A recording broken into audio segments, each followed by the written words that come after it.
Alright, welcome back to another Flashback Friday. We are the Canon, and today we are going to take a look back at 2011's X-Men First Class, which introduced Michael Fassbender, James McAvoy to the world, to the world of X-Men, along with Jennifer Lawrence, written by Ashley Miller, directed by Matthew Vaughn, and Bryan Singer also had a hand in the story that they took source material from. Okay, so what did you think about this new reboot in the X-Men world? Hallelujah. After X-Men, Last Stand or whatever it's called. Good Lord, I thought it was dead. And not only that, then they said, okay, that messed up. Let's go solo films with Wolverine. And if you thought they couldn't make a worse movie, they proved you wrong. So I thought, man, X-Men's dead in the water. Won't see that stuff again until they reboot it. Lo and behold, the Messiah himself, Bryan Singer, comes back. They say, you know what? I left for one movie and you just destroyed my whole thing. So Singer did X1 and 2.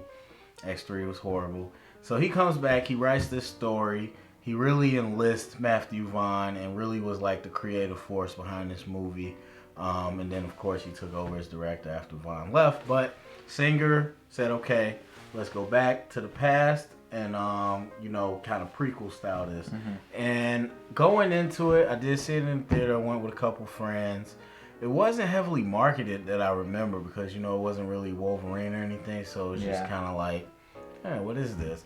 And I left with my mind blown because while the first ones had good action and stuff and good story, it was much more action oriented to me. And this one was so much more deeper on an emotional level. Character based. Yeah, it was just seeing a young Charles who was friends with Mystique and her issues of kind of fitting in, and then a Magneto that was just really revenge driven. Mm-hmm. So I really liked it. I left and then they tied it into the political Cuban Missile Crisis thing, mm-hmm. and all that, which is the theme of this whole trilogy. And I wasn't ready for that. It was kind of just like comic book stories with the first one trilogy, and then they went with this. It was much more political. It had a lot more to say. And I left like, oh my God, X-Men's back. So, what about you? Yeah, same exact thing, pretty much. I remember seeing it. I don't remember when I did, but same thing. It was an overall great movie. My favorite part of it is Michael Fassbender. Yes, I love that man. Yes. If you could make a better Magneto than Ian McKellen, yes, he is the guy to do it. But even so I hope somehow they meet each other. I don't think McKellen's in Apocalypse at all, but if you did, that'd be awesome if they met each other. What else about this?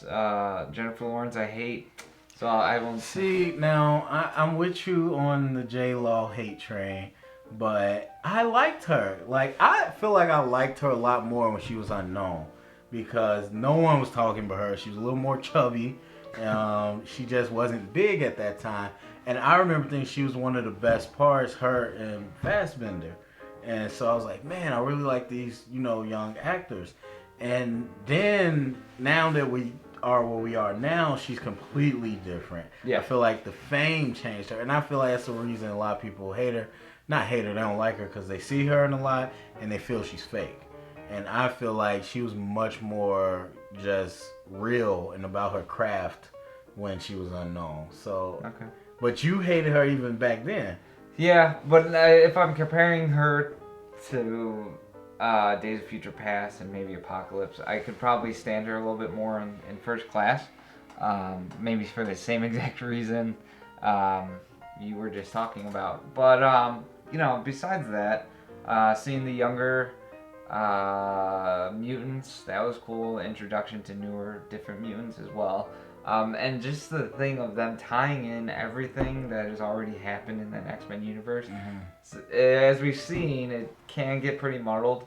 Oh, yeah. But, them even just doing that and saying, we're going to stick to this, it was a big ball to hit out of the park, and I think they did it. So far they're gonna wrap up this trilogy soon, the next couple of weeks. But this was a great kickoff to what I think is probably gonna go down as one of the best trilogies in comic book history. It has everything there. It has the character development, it has the action, it has the acting.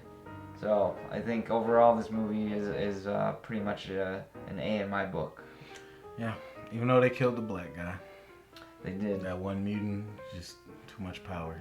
Into dust. Yeah, it's a bad way to go. All right, so what would you rate it? What am I doing here? I would give that. I have to give it a 9. I don't know specifically anything bad about it right now. I'd have to go watch it again. But right now I'm a 9 just because I already gave the original one a 10. I don't think it's on that level yet. Yeah, I give it an 8. I think it was definitely more dense than the other movies. A lot of slow burn. Like, until you got to the end, big fight, it wasn't really a lot of action going on. It was a lot of setup. Yeah, but yeah, definitely liked it. So I give it an 8. So, All right. Well, that was our Flashback Friday. Tell us what you thought about X-Men First Class. Tell us what you're looking forward to for the closing of this trilogy with X-Men Apocalypse. And don't miss next week when we're going to Flashback Friday to 2014's Days of Future Past. All right. Thank you, guys.